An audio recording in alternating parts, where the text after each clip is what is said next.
श्री स्वामी समर्थ. आज आपण बनवणार आहोत स्ट्रॉबेरी मिल्क शेक. त्यासाठी स्ट्रॉबेरी आणली होती, ती धुतली स्वच्छ आणि आता त्यांना बारीक कट करून घेतली आहे. त्यांना आता मिक्सरमध्ये आपण बारीक वाटून घेऊया. मिक्सरचं भांडं घेतलं आहे, त्याच्यामध्ये टाकले स्ट्रॉबेरी, थोडेसे ठेवल्यात सजावटीसाठी आणि बाकीचे टाकले याच्यात. आता ह्याच्यामध्ये बघा बघा कसं गाणं बोलणं चालू आहे. आज मिल्कशेक पाहिजे ना, त्याच्यात टाकले दूध आणि 2 चमचे साखर टाकली आहे. आता हे ग्राइंड करून घेऊया आपण.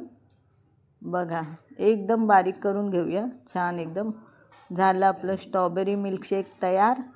आता ह्याला ग्लासात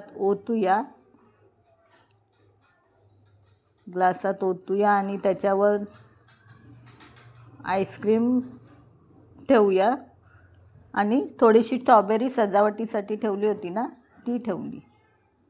झाला आपला स्ट्रॉबेरी मिल्कशेक तयार. श्री स्वामी समर्थ.